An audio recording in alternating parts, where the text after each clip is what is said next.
আল্লাহ সুবহানাহু ওয়া তাআলা তিনি আমাদের হেদায়েতের জন্য মহাগ্রন্থ আল কোরআন নাযিল করে দিয়েছেন। এর মধ্যে 114টি সূরা আছে।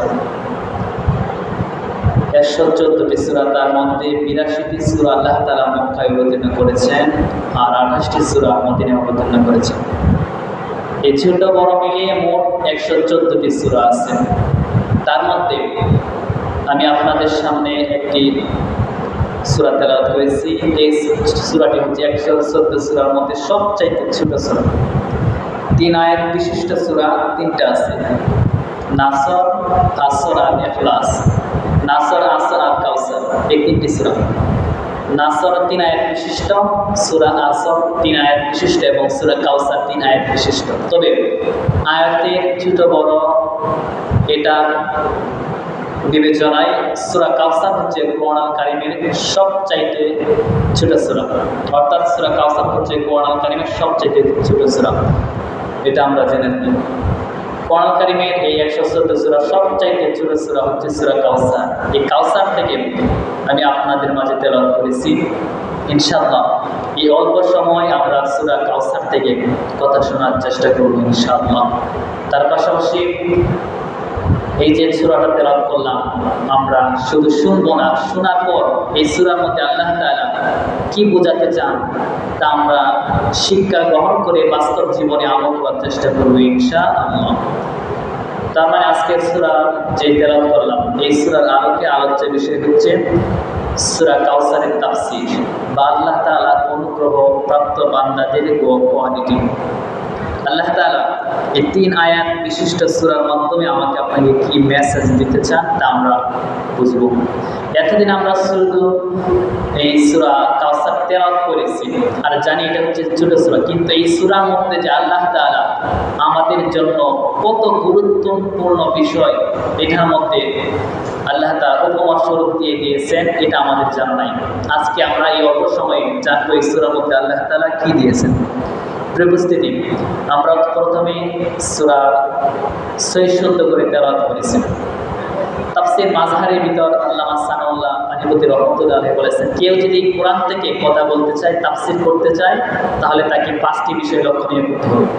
একটি হচ্ছে সহি শুদ্ধ তেলাওয়াত, 2 নম্বর হচ্ছে এর সুন্দর বাস্তবমুখী অর্থ, 3 নম্বর হচ্ছে এর ব্যাখ্যা, 4 নম্বর হচ্ছে এর শানে নজুল, এরপর 5 নম্বর হচ্ছে বাস্তব শিক্ষা। এই 5টি বিষয়। তার মানে আমরা বলছি সহি শুদ্ধ তেলাওয়াত, কোথা থেকে কোরআন থেকে কথা বলতে হলে 5টি বিষয় আমাদেরকে লক্ষ্য করতে হবে। তার মধ্যে 1 নম্বর হচ্ছে সহি শুদ্ধ করে তেলাওয়াত, এটা আমরা করেছি। এর অর্থ জানবো, এরপর শানে নজুল, 4 নম্বর হচ্ছে এর বাস্তবমুখী ব্যাখ্যা, আর 5 নম্বর হচ্ছে এই সূরার শিক্ষা। এই 5টি শিক্ষা, 5টি বিষয় আমাদেরকে লক্ষ্য করে কোরআন থেকে আলোচনা করতে হবে এবং শুনতে হবে। তা আসেন কথা না বাড়িয়ে আমরা শুরু করি।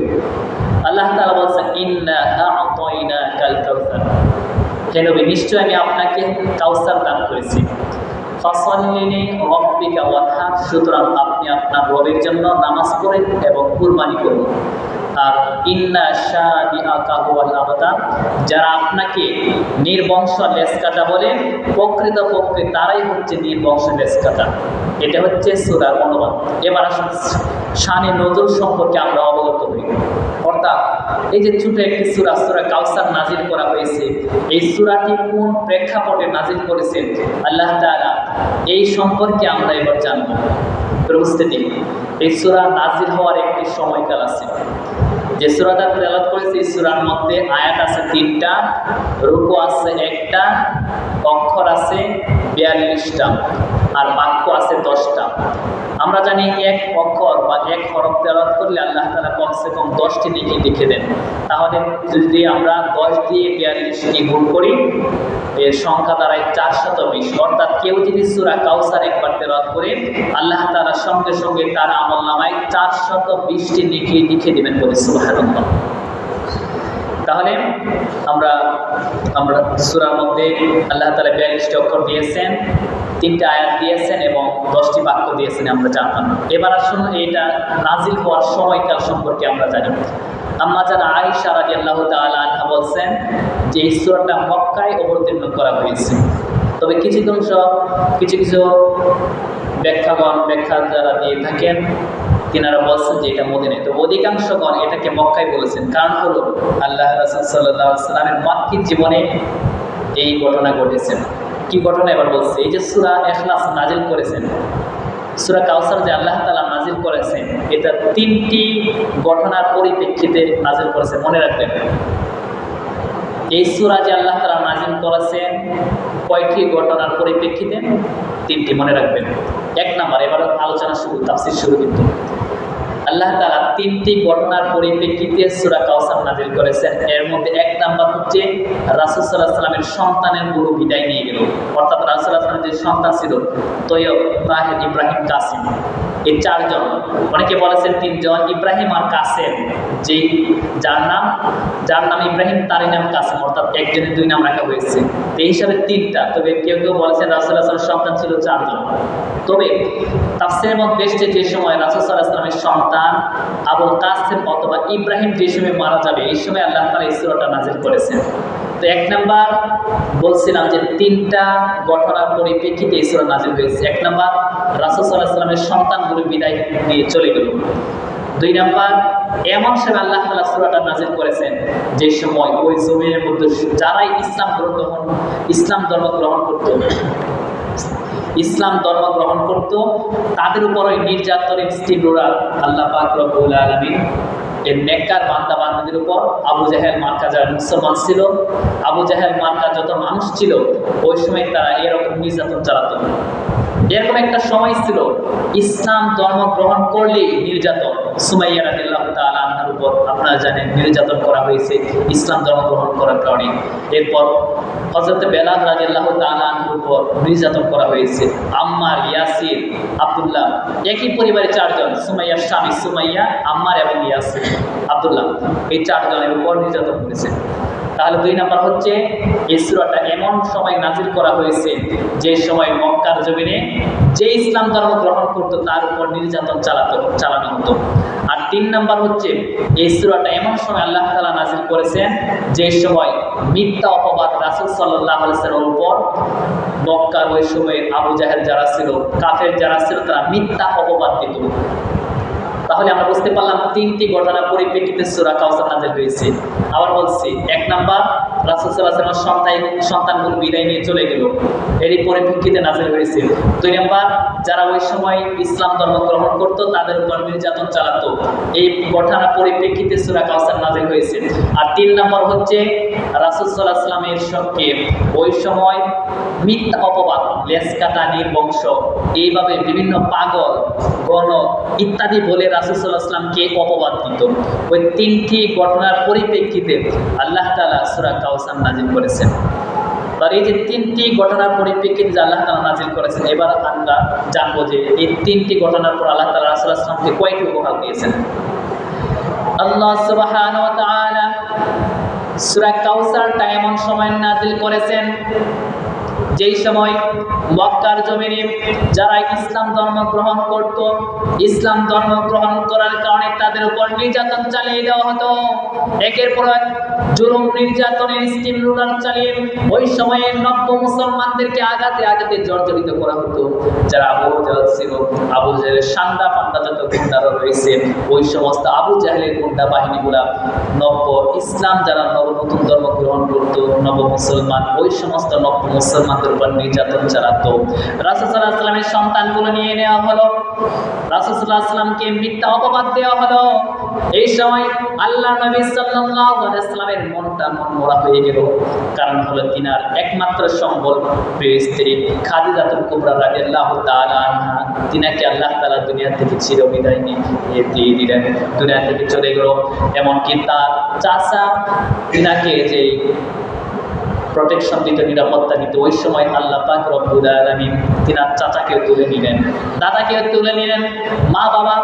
বাবার জন্মের পূর্বে মারা গেছে, 6 বছর বয়সে বিশ্বনবী সাল্লাল্লাহু আলাইহি ওয়াসাল্লামের মাও মারা গেল। এইভাবে আল্লাহ নবী সাল্লাল্লাহু আলাইহি ওয়াসাল্লাম ব্যথায় জর্জরিত হয়ে মক্কার কাবা ঘরের হাতিমের পাশে হেলান দিয়ে বসে আছেন। আল্লাহ পাক রব্বুল আলামিন ওই সময় ঘটনা আকারে তিনি সূরা কাউসার নাযিল করে দিলেন, যে সময় হযরত মুহাম্মাদুর রাসূলুল্লাহ সাল্লাল্লাহু আলাইহি ওয়াসাল্লাম কাবা ঘরের হাতিমের সাথে হেলান দিয়ে বসে আছেন। হযরত আনাস রাদিয়াল্লাহু তাআলা আসলেন, এসে দেখলেন বিশ্বনবী সাল্লাল্লাহু আলাইহি ওয়াসাল্লাম তিনার চোখ দিয়ে জর্জর করে পানি পড়ছে, মন মরা হয়ে গেছেন, ভারাক্রান্ত হৃদয় নিয়ে আল্লাহর নবী সাল্লাল্লাহু আলাইহি ওয়াসাল্লাম তিনি হেলান দিয়ে কাবা ঘরে হাতিমের সাথে বসে আছেন। হযরত আনাস রাদিয়াল্লাহু তাআলা বললেন, ওগো আল্লাহর নবী সাল্লাল্লাহু আলাইহি ওয়াসাল্লাম, আপনি ভারাক্রান্ত হৃদয় নিয়ে কেন এই জায়গায় বসে আছেন? আপনার তো মন মরা হয়ে গেছে, চোখ দিয়ে কেন পানি জর্জর করে পড়ছে? ওগো আল্লাহর নবী সাল্লাল্লাহু আলাইহি ওয়াসাল্লাম, আপনি আমাকে খুলে বললেন। এই কথা শোনার পর আল্লাহর নবী সাল্লাল্লাহু আলাইহি ওয়াসাল্লাম বললেন, আনাস, এই জন্য আমি ভারাক্রান্ত হৃদয় নিয়ে বসে আছি, কারণ হলো আমার সন্তানগুলোকে আল্লাহ তাআলা তুলে নিয়ে গেছেন। আর যারা ইসলাম ধর্ম গ্রহণ করে এক এক করে নারী হোক কিংবা পুরুষ হোক সকলের উপর আবু জাহেলরা নির্যাতন চালিয়ে আঘাতে আঘাতে জর্জরিত করে আঘাতে নির্যাতনে স্টিম রোলার চালিয়ে তাদেরকে আঘাতে আঘাতে জর্জরিত করা হচ্ছে। আর তারা যেহেতু আমার সন্তান মারা গেছে, আমার স্ত্রী নাই, চাচা নাই, যারা আমাকে নিরাপত্তা দিত তারা মারা গেছে, এই জন্য আমাকে আবু জাহেলরা বলছে আমি নাকি লেজ কাটা হয়ে গেছি, নির্বংশ, ভবিষ্যতে আমার নাম নেওয়ার মতো কেউ থাকবে না, এরকম মিথ্যা অপবাদ তারা দিত। এরকম রাসূলুল্লাহ সাল্লাল্লাহু আলাইহি ওয়াসাল্লাম চিন্তা ভাবনা করে তিনি এই ভারাক্রান্ত হৃদয় নিয়ে কাবা ঘরে হাতিমের সাথে বসে আছেন। আর আনাস রাদিয়াল্লাহু তাআলা এই কথা বলার পর তিনি এই কথাগুলো খুলে বলছেন যে এই কারণে আমি মন মরা হয়ে ভারাক্রান্ত হৃদয় নিয়ে চোখ দিয়ে পানি জর্জর করে ফেলতেছি, এই কারণে। হঠাৎ করে আনাস রাদিয়াল্লাহু তাআলা দেখলেন এই কান্নার এক ফাঁকে তিনার চোখ দিয়ে পানি পড়ছে, আর তার পাশাপাশি হঠাৎ করে রাসূলুল্লাহ সাল্লাল্লাহু আলাইহি ওয়াসাল্লামের মুখ দিয়ে হাসির ঝলক ফুটে উঠছে। এই কথা দেখার পর, এই দৃশ্য দেখার পর আনাস রাদিয়াল্লাহু তাআলা আনহু আল্লাহর নবী সাল্লাল্লাহু আলাইহি ওয়াসাল্লামকে প্রশ্ন করলেন, ওগো আল্লাহর নবী সাল্লাল্লাহু আলাইহি ওয়াসাল্লাম, এই মাত্র দেখলাম আপনার চোখ দিয়ে পানি জর্জর করে পড়ছেন, আপনি ভারাক্রান্ত হৃদয় নিয়ে বসে আছেন নবীজি, হঠাৎ করে আপনার মুখ দিয়ে কেন হাসির উজ্জ্বলতা বের হয়ে গেছে? একদিকে আপনার চোখ দিয়ে পানি পড়ছে, আরেকদিকে আপনার মুখ দিয়ে কেন হাসির ঝলক ফুটে উঠছে, কারণটা কি? আল্লাহর নবী সাল্লাল্লাহু আলাইহি ওয়াসাল্লাম বললেন, আনাস, আমি এতক্ষণ ভারাক্রান্ত হৃদয় নিয়ে বসে আছি, এখন আল্লাহ তাআলা আমাকে এই ভারাক্রান্ত পেরেশানি মুক্ত জীবন থেকে, পেরেশানি যুক্ত জীবন থেকে আল্লাহ পাক রব্বুল আলামিন এমন একটা জিনিস দিয়েছেন যা পাওয়ার পর আমি আর নিজের কান্না ধরে রাখতে পারলাম না, হাসি থামাতে পারলাম না, এই জন্য চোখ দিয়ে পানি জর্জর করে পড়ছেন, আর আমার মুখ দিয়ে আল্লাহ পাক রব্বুল আলামিন হাসির ঝলক বের করে নিয়েছেন। এই কথা বলার পর তিনি বললেন, আনাস, এই মাত্র আল্লাহ পাক রব্বুল আলামিন আমার কাছে সূরাতুল কাউসার নাজিল করে জানিয়ে দিয়েছেন, ইন্না আ'তাইনাকাল কাউসার ফাসাল্লি লিরাব্বিকা ওয়ানহার ইন্না শানিআকা হুয়াল আবতার। নিশ্চয় আমি আপনাকে হাউজে কাউসার দান করেছি, সুতরাং আপনি আপনার রবের সন্তুষ্টির জন্য নামাজ আদায় করুন, কুরবানি করুন, আর মনে রাখবেন যারা আপনাকে লেজ কাটা বংশ বলে তারাই প্রকৃত লেজ কাটা বংশ, তাদের ভবিষ্যতে নাম নেওয়ার মতো কেউ থাকবে না।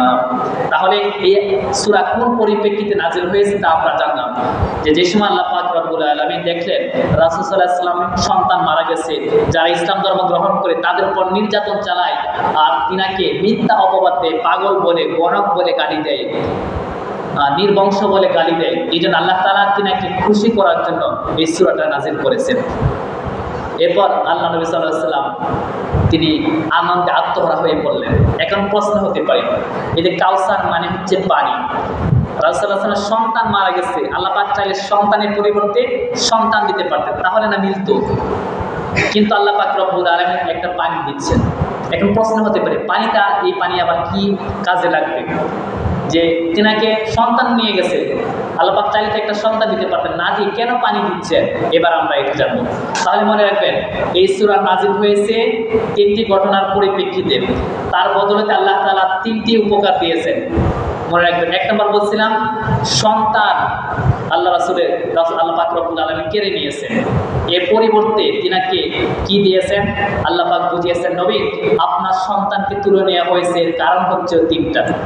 মনে রাখবেন। 1 নাম্বার, 3টা কারণ বলছি। 1 নাম্বার হচ্ছে যদি আপনার সন্তানরা পৃথিবীতে বেঁচে থাকতো, তাফসীরের মধ্যে দেখলাম মুফাসসিরগণ লিখেছেন যদি আল্লাহ রাসূল সাল্লাল্লাহু আলাইহি ওয়াসাল্লামের সন্তান পৃথিবীতে জীবিত থাকতো, তাহলে দেখবেন অনেকে আমরা সন্তান অর্থাৎ পীর মারা গেলে পীরের ছেলে পীরজাদা হয়, মানে গদ্দিনীশীন পীর বলা হয় এটাকে। পীর মারা গেলে পীরের সন্তান পীর, এরপর সন্তান মারা গেলে নাতি পীর হয়। তো আপনি যদি মারা যান, হয়তো বা আপনার এই আবেগপ্রবণ উম্মতেরা আপনার সন্তানকে আপনার জায়গায় নবী বানিয়ে ফেলতে পারে, এটা হতে পারে। এই জন্য আমি আপনার সন্তানকে তুলে নিচ্ছি, এটা হচ্ছে 1 নাম্বার কারণ। আর 2 নাম্বার হচ্ছে যদি আপনার সন্তানরা বেঁচে থাকতো, তাহলে অনেক সময় দেখবেন আমাদের সমাজে অনেকে বলে বাবা যেমন সন্তান তেমন, মানে বাপ কা বেটা অনেকে বলে থাকে যে বাবা যেমন সন্তান হয়েছে তেমন। তো এখন যদি আপনার সন্তানরা বেঁচে থাকে, তাহলে অনেকে হয়তো বা আপনার সন্তানদের গুণ দেখে বলতে পারে বাপ কা বেটা, অর্থাৎ নবী যেমন নবীর সন্তান তেমন হয়েছে। আর কোনো ব্যক্তিকে যদি আপনার সমকক্ষ করা হয়, তাহলে আপনার শান মানের অপমান করা হয়, যেন কেউ এরকম ভুল না করতে পারে। এই জন্য আমি আপনার সন্তানকে তুলে নিয়েছি, এটি 2 নাম্বার কারণ। আর 3 নাম্বার কারণ হচ্ছে আপনার সন্তানকে তুলে নেওয়ার, যদি আপনার সন্তান থাকতো আর যদি আপনার মতো না হতো, যেমন ধরেন ইব্রাহিম আলাইহিস সালাম, তিনি ছিলেন নবী, কিন্তু তিনার বাপ আজম ছিল কাফের, মূর্তি পূজক। আবার হযরত নূহ আলাইহিস সালাম নবী ছিল, কিন্তু সন্তান কাফের। কেন? আপনারা জানেন এই ঘটনা। তো এই যে বাপ যেমন সন্তানের বিপরীত হয়েছে, বাপ নবী সন্তান কাফের, আবার সন্তান কাফের বাপ নবী হয়েছে। এখন আপনি যে আপনার সন্তান যদি বেঁচে থাকতো, মানুষ বলতো যদি আপনার সন্তানগুলো ভালো না হতো, কোনো কারণে যদি সঙ্গ দূষণ নষ্ট হয়ে যেত, তাহলে অনেকে বলতো দেখ বাবা হয়েছে নবী আর সন্তান তার বিপরীত হয়েছে। এরকম আপনার বংশের মধ্যে একটা দুর্নাম ছড়াতে পারে আপনার উম্মতগুলো যারা বুঝে না। এরকম অবুঝ উম্মতেরা এরকম আপনার বংশের মধ্যে দুর্নাম ছড়াতে পারে, এই চিন্তা করে আমি 3টি কারণে আপনার সন্তানকে তুলে দিচ্ছি। তাহলে 1 নাম্বার, থাকলে নবীর জায়গায় বসিয়ে ফেলত। 2 নাম্বার, বলতো বাপ যেমন গুণ হয়েছে সন্তানেরও তেমন গুণ, আপনার সমকক্ষ মনে করতো, আপনার শানের খেলা হতো, এই জন্য আমি তুলে নিছি। আর 3 নম্বর, যদি আপনার সন্তানগুলো ভালো না হতো, তাহলে মানুষ আপনার বংশের উপর চুলকালি দিত। এই 3টি কারণে তুলে নিছি। তাহলে এই যে প্রথম বলছিলাম যে 3 কারণে আল্লাহ তাআলা এই সূরা নাযিল করেছে। 1 নাম্বার হচ্ছে সন্তান তুলে নেওয়া হয়েছে।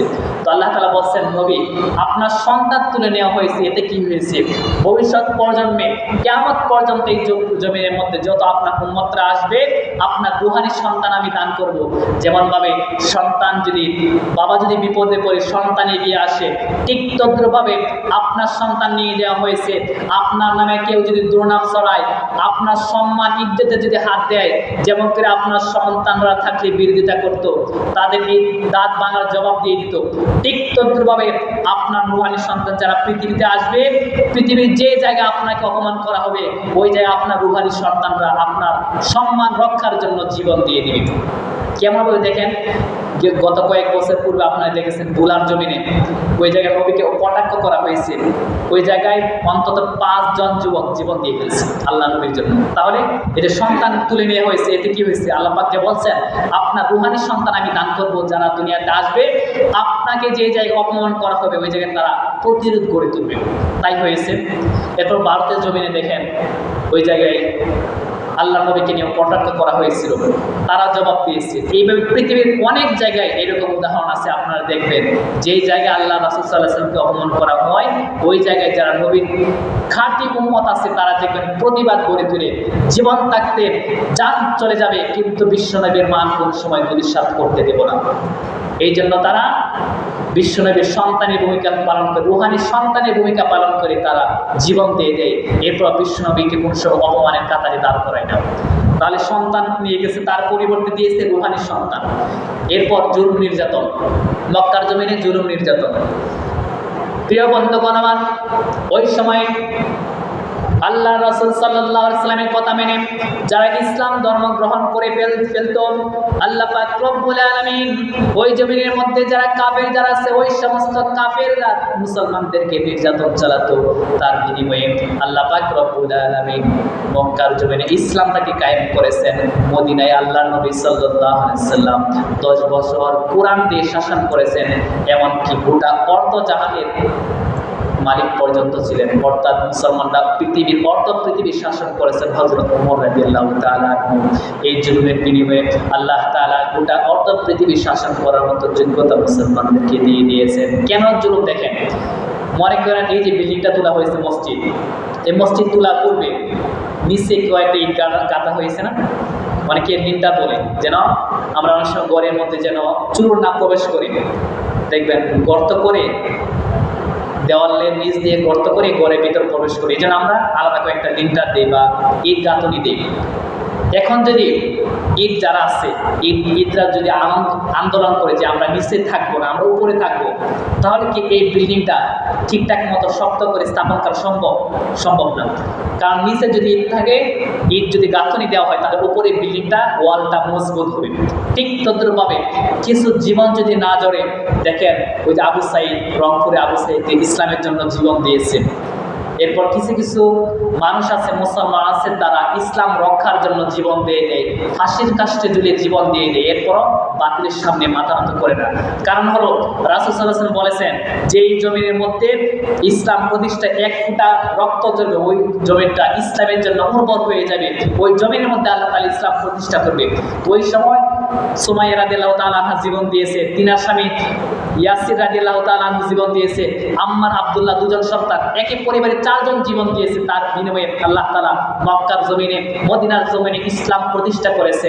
ঠিক তদ্রুপভাবে কিয়ামত পর্যন্ত আমরা যারা সুমাইয়ার ভূমিকা পালন করে, আম্মার, ইয়াসির, বেলালের ভূমিকা পালন করে রক্ত জড়াবো, জীবন দিব, আমাদের রক্তের উপর দিয়ে আল্লাহ তাআলা ইসলাম প্রতিষ্ঠা করবেন ইনশাআল্লাহ। এই জন্য আল্লাহ তাআলা জুলুম নির্যাতনের পর ইসলাম দিয়েছেন। ঠিক তদ্রুপভাবে আমাদের বাংলাদেশ ইসলাম কায়েম হবে তখন আমরা যে সময় আম্মারের ভূমিকা পালন করে, বেলাল রাদিয়াল্লাহু তাআলা আনহুর ভূমিকা পালন করে, ইয়াসির, আব্দুল্লাহর ভূমিকা পালন করে জীবন দিব, তখন ইসলাম প্রতিষ্ঠা হবে। এটা হচ্ছে 2 নম্বর। আর 3 নম্বর হচ্ছে রাসূল সাল্লাল্লাহু আলাইহি ওয়াসাল্লামের তিনাকে বাজে মন্তব্য করা হলো যে তিনি নাকি লেজ কাটা নির্বংশ, কারণ তিনার স্ত্রী নাই, চাচা নাই, সন্তান মারা গেছে, তো তিনার নাম কারা নিবে? তারা বলতো এই জন্য নির্বংশ, আবতার আদি শব্দের বাংলা অর্থ হচ্ছে লেজ কাটা নির্বংশ।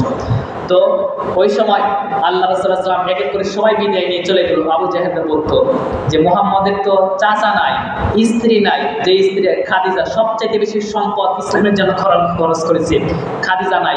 এরপর এক এক করে সমস্ত সন্তানগুলাকে তুলে নেওয়া হয়েছে, মুহাম্মদের নাম নেওয়ার মতো আগামী প্রজন্মে কেউ থাকবে না, এই কথা বলছে। আল্লাহ রাসূল সাল্লাল্লাহু আলাইহি ওয়াসাল্লাম মন মরা হয়ে গেলেন, তিনি বারাক্রান্ত হৃদয় নিয়ে বসে আছেন। আল্লাহ পাক রব্বুল আলামিন সান্ত্বনা দেওয়ার জন্য সূরা কাউসার নাযিল করে জানিয়ে দিয়েছেন, নবী তারা আপনাকে বলছেন নির্বংশ, লেজ কাটা, মনে রাখবেন এই পৃথিবীতে কিয়ামত পর্যন্ত যারা আসবে আপনার নাম নেবে, আপনার নামে দুরূদ পড়বে, কিন্তু আবু জাহেল নাম নেওয়ার মতো কোনো ব্যক্তি থাকবে না। এই যে তার বাস্তব প্রকাশ দেখেন, এখন পর্যন্ত কেউ কি দেখেছেন কারণ আবু জাহেল রাখতেন? নমরুদ, ফেরাউন নাই, কিন্তু মোহাম্মদ নাম আছে। আমার নিজের নামে তো নূর আহমদ, আরেক নাম আমার নূর মোহাম্মদ। এই যে এরপর ওমর আছে, আবু বকর আছে, আনাস রাদিয়াল্লাহু তাআলা আনহু নামে নাম আছে আনাস, বেলাল রাদিয়াল্লাহু তাআলা আনহু নামে নাম আছে। তার মানে বিশ্বনবীর নাম নেওয়ার মতো যুগে যুগে ছিল, বর্তমানে আছে, কিয়ামত পর্যন্ত থাকবে। কিন্তু আবু জাহেল একজন কোন মুসলমান কিংবা কাফের তার সন্তানের নাম আবু জাহেল কিয়ামত পর্যন্ত রাখবে না। তার মানে এই যে আল্লাহ পাক বলেন যে তাদের নাম নেওয়ার মতো কেউ থাকবে না, তার বাস্তব পুরো বহিঃপ্রকাশ এই সূরা নাযিল করার মাধ্যমে আল্লাহ তাআলা জানিয়ে দিয়েছেন। তাহলে এই সূরার আমরা কিছু ব্যাখ্যা শুনলাম, এবং আমরা আসলে সামনের দিকে আস্তে আস্তে যাই, যেহেতু জুমার নামাজ নিকটবর্তীর সময়টা তেমন নাই, আমরা সংক্ষিপ্ত করে বলবো। তাহলে এই সূরা সম্পর্কে আমরা এতটুকু জানলাম, আল্লাহ পাক রব্বুল আলামিন বিশ্বনবী সাল্লাল্লাহু আলাইহি ওয়াসাল্লামকে 3টি ঘটনার পরিপ্রেক্ষিতে এই সূরা নাযিল করেছেন। 3টির পরিবর্তে 3টি দিয়েছেন। সন্তানের পরিবর্তে দিয়েছেন রূহানি সন্তান, জুলুম নির্যাতনের বিনিময়ে আল্লাহ পাক দিয়েছেন ইসলাম প্রতিষ্ঠা। এরপর তিনারকে বলা হচ্ছে নির্বংশ, লেজ কাটা, তার পরিবর্তে আল্লাহ পাক রব্বুল আলামিন বিশ্বনবীর নাম এত উঁচু করে দিয়েছেন, আমরা যে সময় প্রতিদিন 5 ওয়াক্ত নামাজ পড়ি, নামাজের মধ্যে তাশাহুদের মধ্যে আল্লাহর রাসূল সাল্লাল্লাহু আলাইহি ওয়াসাল্লামের নামে দরুদ পড়ি, আল্লাহুম্মা সাল্লি আলা মুহাম্মাদ ওয়া আলা আলি মুহাম্মাদ কামা সাল্লাইতা আলা ইব্রাহিম ওয়া আলা আলি ইব্রাহিম ইন্নাকা হামিদুম মাজিদ। এরপর আল্লাহুম্মা বারিক আলা মুহাম্মাদ ওয়া আলা আলি মুহাম্মাদ। এরপর প্রায় সময় আমরা দুরূদ পড়ি, বিশ্বনবীর নাম নেই, মা কানা মুহাম্মাদুন আবা আহাদিন মিন রিজালিকুম ওয়ালাকিন রাসূলুল্লাহ ইয়া আইয়ুহার রাসূল বাল্লিগা মা উনজিলা ইলাইকা। এইভাবে আল্লাহ রাসূল সাল্লাল্লাহু আলাইহি ওয়াসাল্লামের নাম কোরআনে দিয়েছেন, প্রতিটা উম্মতের হৃদয়ে হৃদয়ে দিয়েছেন আল্লাহ পাক রব্বুল আলামিন, কিন্তু আবু জাহেলের নাম কোথাও নাই। অতএব আবু জাহেল যারা আবু জাহেলের ভূমিকা পালন করে ইসলামের পক্ষে থাকা শক্তিদের বিরোধিতা করবে, কিয়ামত পর্যন্ত আবু জাহেলের মতো তার অপদস্থ হবেন, তাদের কোনো অস্তিত্ব এই পৃথিবীর মানচিত্রে আল্লাহ পাক রাখবেন না ইনশাআল্লাহ। তার মানে প্রিয় বন্ধুগণ আমার, জানতে পারলাম আল্লাহ তাআলা তিনটি তুলে নিয়েছেন, তার মধ্যে তিনটি উপহার দিয়েছেন। তার মধ্যে শ্রেষ্ঠ উপহার আল্লাহ পাক রব্বুল আলামিন বিশ্বনবী সাল্লাল্লাহু আলাইহি সাল্লামকে উপহার হিসেবে দিয়েছেন। সূরা কাউসারের মধ্যে আল্লাহ পাক রব্বুল আলামিন জানিয়ে দিয়েছেন, আল্লাহ পাক বলেন ইন্না নিশ্চয় আতাইনা দান করলাম, কা মানে আপনাকে, এই যে ইন্না আতাইনা কা দেওয়া আছে, কা মানে আপনি, আরবিতে বলা হয় ইন্না মানে নিশ্চয়, আতাইনা মানে দান করলাম, উপহার দিলাম, কাল কাউসার, কাউসার মানে হচ্ছে পানি। এটা হচ্ছে এক ব্যাখ্যা। তবে আল্লাহ পাক রব্বুল আলামিন তাফসীরের মাধ্যমে মুফাসসিরগণ বলে দিয়েছেন কাউসার মানে শুধু পানি নয়, তবে এটা কোন পানির পরিবর্তিতে বলছি, আগের আসনের ব্যাখ্যাটা আমরা সহজে জেনে নিই। এই যে কাউসার, কাসরা, কাসির, এটাকে বলা হয় অধিক, অধিক অর্থাৎ বেশি বোঝানোর জন্য আরবিতে কাউসার বা কাসির শব্দ ব্যবহার করা হয়। কাসির মানে অধিক বেশি, কাসরা, এই জায়গায় কাউসার মানে হচ্ছে কাসরা অর্থাৎ অধিক বেশি। শুধু তাই নয়, আল্লাহ পাক যে বিশ্বনবী সাল্লাল্লাহু আলাইহি সাল্লামকে শুধু কাউসার বা পানি দান করেছেন এমনটা নয়, আল্লাহ পাক রব্বুল আলামিন সম্পদ দিয়েছেন, সম্মান, মান, মর্যাদা সবকিছু বৃদ্ধি করে দিয়েছেন, যা মুফাসসিরগণ তাফসীরের মধ্যে ব্যাখ্যা করে দিয়েছেন। তার মানে কাউসার শুধু পানি নয়, কাউসার মানে সম্মান, কাউসার মানে মর্যাদা, কাউসার মানে আল্লাহ পাক রব্বুল আলামিন বিশ্বনবীকে অধিক বেশি উম্মত দিয়েছেন, তিনার সম্মান মর্যাদা বাড়িয়ে দিয়েছেন। একাধিক ব্যাখ্যা রয়েছে। তবে আমরা যদি এটাকে শুধু কাউসার ধরি, এখন আমি তো আগেই বলছি যে শুধু কাউসার মানে পানি নয়, এর একাধিক ব্যাখ্যা আছে, সময় না থাকার কারণে বলতে পারছি না, আমরা শেষ পর্যায়ে চলে আসছি। তো আল্লাহ পাক রব্বুল আলামিন এই যে কাউসারটা দান করেছেন, এই কাউসার কোন কাজে লাগবে এবার বলছি কয়েক মিনিটে। আল্লাহ পাক রব্বুল আলামিন এই যে বর্তমানে যে সূর্যটা দেখা যায়, এটা হচ্ছে পৃথিবী থেকে 9,30,00,000 মাইল উপরে সূর্য। ওই 9,30,00,000 মাইল উপর থেকে সূর্য আমাদেরকে তাপ দেয়। ওই তাপে আমরা আমাদের নিত্য নতুন প্রয়োজনীয় ক্ষেতের ফসলগুলা শুকায়, ধান শুকাতে দেয়, কাপড়গুলা শুকাতে দেয়, ইত্যাদি কাজে ব্যবহার করা হয়। আর যে সময় চৈত্র মাসের রোদে আমরা খেতে কাজ করতে যাই, ওই সময় দেখবেন অনেকের চৈত্র মাসের রোদে মাথার চাপে ফেটে যাওয়ার উপক্রম হয়ে যায়, পিঠ ফেটে যাওয়ার উপক্রম হয়ে যায়। ওই সূর্য আমরা সহ্য করতে পারি না। একটি চিন্তা করে দেখেন, 9,30,00,000 মাইল উপর থেকে সূর্য আমাদেরকে তাপ দিয়ে দেয়, এই তাপ আমরা সহ্য করতে পারি না।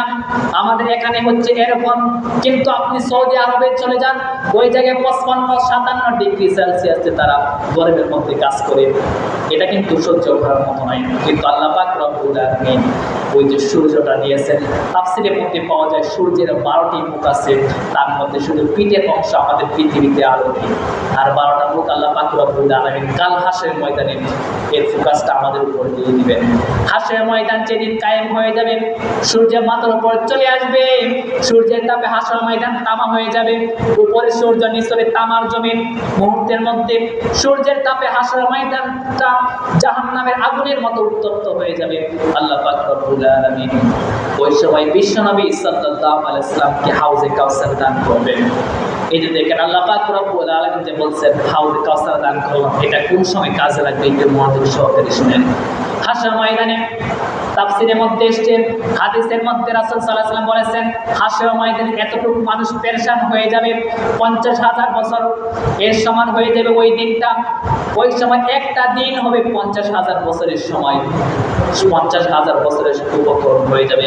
মানুষগুলো এত পরিমাণে দাঁড়িয়ে থাকবে, একজনের দুজনের মাঝখানে আপনি সুই ঢুকাতে পারবেন না। অর্থাৎ একজন দুজন যদি পাশাপাশি দাঁড়ায়, দুজনের মাঝখান দিয়ে একটা সুই ঢুকাতে পারবেন না। এত মানুষ গণহারে শরীরের সাথে শরীরটা টাচ করার মাধ্যমে তারা দাঁড়িয়ে থাকবে, কারো শরীরে কোনো কাপড় থাকবে না, সকলে উলঙ্গ অবস্থায় থেকে যাবে। বিশ্বনবী সাল্লাল্লাহু আলাইহি ওয়াসাল্লামের কথা শুনে আম্মা জান আয়েশা সিদ্দিকা বললেন যে হে আল্লাহর রাসূল সাল্লাল্লাহু আলাইহি সাল্লাম কারোর শরীরে কি কাপড় থাকবে না? বলছে যে না। বলছে আমি আয়েশার শরীরে কি কাপড় থাকবে না? বলছে যে না, তোমার শরীরে কাপড় থাকবে না। তারপর রাসূল সাল্লাল্লাহু আলাইহি ওয়াসাল্লামকে বলেন, হে আল্লাহ নবী সাল্লাল্লাহু আলাইহি ওয়াসাল্লাম, আমাকে লজ্জা রাখবে না? এই কথা শোনার পর আল্লাহ রাসূল সাল্লাল্লাহু আলাইহি ওয়াসাল্লাম বললেন যে হাসরের ময়দান এত পেরেশান হয়ে যাবে মানুষ, কারোর শরীরের মধ্যে তাকানোর মতো কোনো সময় পাবে না। সকলে আকাশের দিকে উপরে তাকিয়ে থাকবে, আর একজন আরেকজনের শরীরে তাকাতে পারবে না। ওই সময় আল্লাহ তাআলা রাসূল সাল্লাল্লাহু আলাইহি ওয়াসাল্লাম বলছেন, মানুষ এত পেরেশান হয়ে যায় হিসাব দেওয়ার জন্য, এত পেরেশান হবে, তাদের শরীর থেকে এত পরিমাণে ঘাম বের হবে, কারো হাঁটু পর্যন্ত ঘাম হবে, কারো কোমর পর্যন্ত, কারো বুক পর্যন্ত। এমনও মানুষ থাকবে যারা ঘামের সাগরে সাঁতার কাটতে থাকবে। ওই সময় আল্লাহ তাআলা বিশ্বনবী সাল্লাল্লাহু আলাইহি ওয়াসাল্লামকে বলছেন, আরশের ছায়া ব্যতীত কারোর কোনো ছায়া থাকবে না। ওই সময় আল্লাহ তাআলা আরশের ছায়া দিবেন 7 শ্রেণীর মানুষকে। 7টি শ্রেণী কারা, এটি ইনশাআল্লাহ অন্য শুক্রবার আলোচনা করা হবে, যে 7টি গুণ অর্জন করলে আমরা আরশের নিচে ছায়া পাবো, এটা অন্যদের আলোচনা করা হবে। তো আল্লাহ তাআলা ওই কঠিন পরিস্থিতিতে হাসরের ময়দানে বিশ্বনবী সাল্লাল্লাহু আলাইহি ওয়াসাল্লামকে এক পেয়ালা পানি দিবেন, ওইটার নাম হচ্ছে হাউজে কাউসার। হাদিসের মধ্যে এসেছে, কেউ যদি এক ডুব হাউজে কাউসার পান করে নেয়, তারা জান্নাতে যাওয়ার জন্য আর কোনো তৃষ্ণা লাগবে না। কারা কাউসার পাবে? এর জন্য আমাকে আপনাকে 2টি শর্ত পালন করতে হবে। আল্লাহ সুবহানাহু ওয়া তাআলা সূরা কাউসারের 2 নম্বর আয়াতের মধ্যে বড় চমৎকার করে জানিয়ে দিয়েছেন। আল্লাহ পাক রব্বুল আলামিন বলেন, ফাসাল্লি লিরাব্বিকা ওয়ানহার, আপনি আপনার রবের সন্তুষ্টির জন্য নামাজ করুন এবং কুরবানি আদায় করুন। এই দুটি যার কাজটা যারা করবে, আল্লাহ তাআলা তাদেরকে হাউজে কাউসার দান করবেন। সুবহানাল্লাহ। হাউজে কাউসার পেতে হলে কয়টি কাজ করতে হবে? 2টি কাজ। একটি হচ্ছে ফাসাল্লি, আপনি আপনার রবের সন্তুষ্টির জন্য নামাজ আদায় করুন, এরপর ওয়ানহার, কুরবানি করুন। নামাজ তো আমরা জানি নামাজ আদায় করা ফরজ, আর যারা নামাজ আদায় করবে 5 ওয়াক্ত নামাজ আদায় করবে, এদেরকে আল্লাহ তাআলা সর্বোচ্চ জান্নাত, জান্নাতুল ফিরদৌসে মেহমান হিসেবে তৈরি আল্লাহ তাআলা কবুল করবেন। আল্লাহ তাআলা সূরা মুমিনুনের ভিতর বলছেন, ক্বাদ আফলাহাল মুমিনুন আল্লাযীনা হুম ফি সলাতিহিম খাশিউন। আল্লাহ তাআলা বলছেন, successful indeed are the believers. আল্লাহ তাআলা বলছেন, সফল কাম হয়েছে তারা 5 ওয়াক্ত নামাজের যত্ন নিয়েছে যারা। তার মানে নামাজের প্রতি আপনাদেরকে যত্নশীল হতে হবে। আমরা যেমন করে খেতে ফসল ফলানোর পর যত্ন নেই, যত্ন না নিলে যেভাবে ভালো ফসলে আশা করা যায় না, ঠিক তদ্রূপে 5 ওয়াক্ত নামাজ যদি আমি আপনি সঠিকভাবে আদায় না করি, জান্নাতে যাওয়ার কোনো পথ থাকবে না, জান্নাতে যাওয়ার কোনো আশা নাই। এই জন্য নামাজ আমাদেরকে আদায় করতে হবে। তো নামাজ সম্পর্কে তো আমরা জানি, যেহেতু সময় অল্প, এই জন্য সংক্ষিপ্ত করে দিই। আর দ্বিতীয় যে শব্দটা এসছে, এটা হচ্ছে ওয়ানহার। নাহার মানে কুরবানি করা। এখন আমরা শুধু মনে করি যে শুধু আল্লাহ রাস্তায় পশু কুরবানি করা ঈদুল আজহার দিন, এটাই মনে হয় কুরবানি, আসলে কিন্তু এটা নয়। তাফসিরের মধ্যে দেখলাম যত তাফসির গ্রন্থ আছে, প্রত্যেকটা তাফসির গণের লেখকগণ একই ব্যাখ্যা করেছেন। তাফসিরের মধ্যে আল্লাহ পাকের প্রিয় যারা মুফাসসির আছে, এরা লিখেছেন ওয়ানহার মানে শুধু কুরবানি নয়, পশু কুরবানি নয়, এই জায়গায় সম্পদ আমাকে আপনাকে কুরবানি করতে হবে, জায়গা জমি আল্লাহ রাস্তায় কুরবানি করতে হবে, জীবন কুরবানি করতে হবে, সন্তান কুরবানি করতে হবে। এইভাবে আল্লাহ তাআলা যা কিছু দিয়েছেন সমস্ত কিছু আল্লাহর জন্য বিলিয়ে দিতে হবে।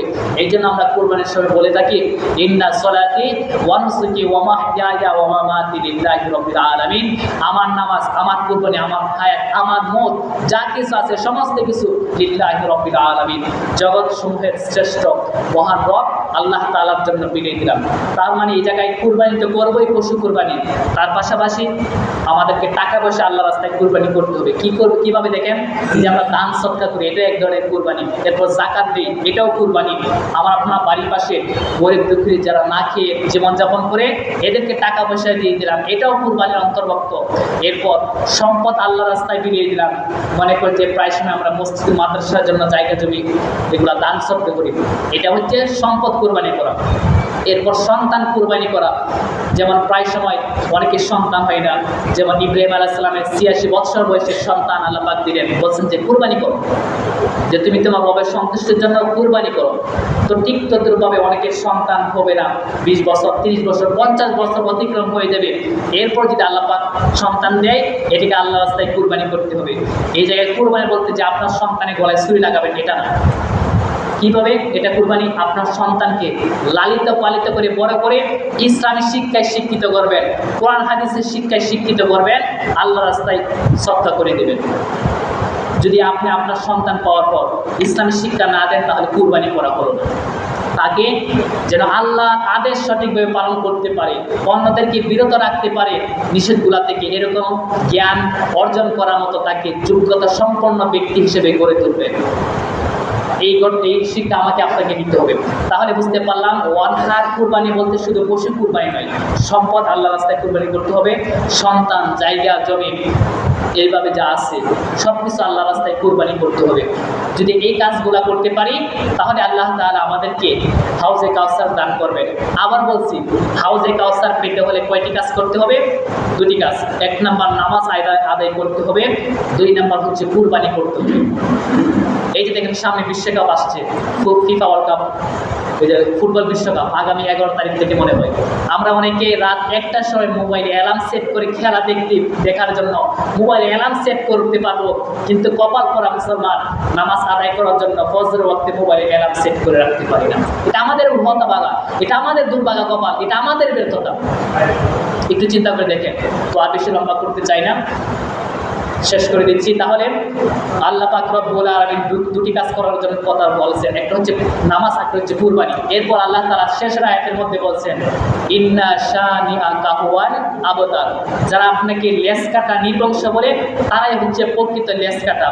তার মানে আবু জাহেল বলছেন যে মুহাম্মদের নাম নেওয়ার মতো কেউ থাকবে না, কিন্তু কিয়ামত পর্যন্ত আল্লাহ পাক রব্বুল আলামিন বিশ্বনবীর নাম অন্তরে, মানুষের অন্তরে, কোরআনের মধ্যে, নামাজের মধ্যে দিয়ে দিয়েছেন, কিন্তু আবু জাহেল নাম রাখার মতো কোনো সন্তান এখন পর্যন্ত জন্ম নেয় নাই।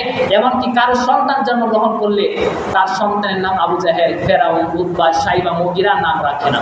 তার মানে সে দুনিয়াত হয়ে গেছে। এমনকি তার যে বাড়িটা আছে এটা বর্তমানে হাজিদের পায়খানাগার, অর্থাৎ বাথরুম হিসেবে, ইন্টারন্যাশনাল বাথরুম হিসেবে আল্লাহ তাআলা তৈরি করে রেখেছেন। আর বিশ্ব নবী সাল্লাল্লাহু আলাইহি ওয়াসাল্লাম যেখানে জন্মগ্রহণ করেছেন ওইটা হচ্ছে লাইব্রেরি, এখান থেকে জ্ঞান বিতরণ করা হয়। তাহলে এই যে ছোট একটি সূরা, সূরা কাউসার, এই কাউসার 3 সূরা বিশিষ্ট সূরা। এই সূরা আলোকে আমরা জানতে পারলাম আল্লাহ তাআলা বিশ্ব নবীকে হাউজে কাউসার দান করেছেন। আর প্রথমে বলছিলাম যে 3টি ঘটনা, যারা পরবর্তীতে এসছেন হয়তো বা শুনে নেয়, এই জন্য আবার সংক্ষিপ্ত করে বলছি 1 মিনিটে। আল্লাহ পাক রব্বুল আলামিন 3টি ঘটনার পরিপ্রেক্ষিতে সূরা কাউসার নাযিল করেছেন। 1 নাম্বার, বিশ্বনবীর সন্তান তুলে নেওয়া হয়েছে। 2 নাম্বার, ওই সময় যারা ইসলাম ধর্ম গ্রহণ করত তাদের উপর নির্যাতনের স্টিম রোল চালাতে হতো, তাদের উপর জুলুম নির্যাতন চালানো হতো, এই পরিপ্রেক্ষিতে সূরা নাযিল করা হয়েছে। 3 নাম্বার হচ্ছে বিশ্বনবী সাল্লাল্লাহু আলাইহি ওয়াসাল্লামকে আবতার বা লেজ কাটা নির্বংশ, নাম নেওয়ার মতো কেউ থাকবে না, পাগল, গণক, এরকম জাদুঘর বলে গালি দেওয়া হতো। এই 3টি ঘটনার পরিপ্রেক্ষিতে আল্লাহ তাআলা বিশ্বনবীকে এই সূরা উপহার দিয়েছেন। 3টি ঘটনার পরিপ্রেক্ষিতে 3টি উপহার দিয়েছেন। 1 নাম্বার হচ্ছে সন্তানের পরিবর্তে রুহানি সন্তান। 2 নাম্বার হচ্ছে জুলুমের বিনিময়ে আল্লাহ তাআলা ইসলাম প্রতিষ্ঠা করেছেন। 3 নাম্বার বলছে যে বিশ্বনবীর নাম নেওয়ার মতো কেউ থাকবে না, অথচ কিয়ামত পর্যন্ত বিশ্বনবী সাল্লাল্লাহু আলাইহি ওয়াসাল্লাম উম্মতেরা নাম দিবে। এই 3টি ঘটনার পরিপ্রেক্ষিতে আল্লাহ পাক রব্বুল আলামিন বিশ্বনবীকে 3টি উপহার দিয়েছেন। তো এই সূরা আলোকে আমরা জানতে পারলাম যে বিশ্বনবী সাল্লাল্লাহু আলাইহি ওয়াসাল্লামকে এই সূরা কেন উপহার দিয়েছে। অতএব প্রিয় বন্ধুগণ আমার, আপনাদের কাছে আমার আর্জি থাকলেও আপনারা নামাজ পড়বেন আর আল্লাহ সন্তুষ্টির জন্য টাকা পয়সা, অর্থ সম্পদ ব্যয় করবেন। এই দুটি কাজ করতে পারলে আমরা কাল হাসরের ময়দানে আল্লাহ তাআলার পক্ষ থেকে হাউজে কাউসার পাবো। আমরা সবাইকে হাউজে কাউসার পেতে চাই, বলি ইনশাআল্লাহ। ইনশাআল্লাহ। তাহলে পেতে চাইলে কয়টি কাজ করতে হবে? 2টি, নামাজ এবং কুরবানি। আল্লাহ তাআলা যেন আমাদের সবাইকে এই কাজগুলো সঠিকভাবে পালন করার তৌফিক দান করেন। আমরা সবাই বলি আল্লাহুম্মা আমিন। আসসালামু আলাইকুম ওয়া রাহমাতুল্লাহ।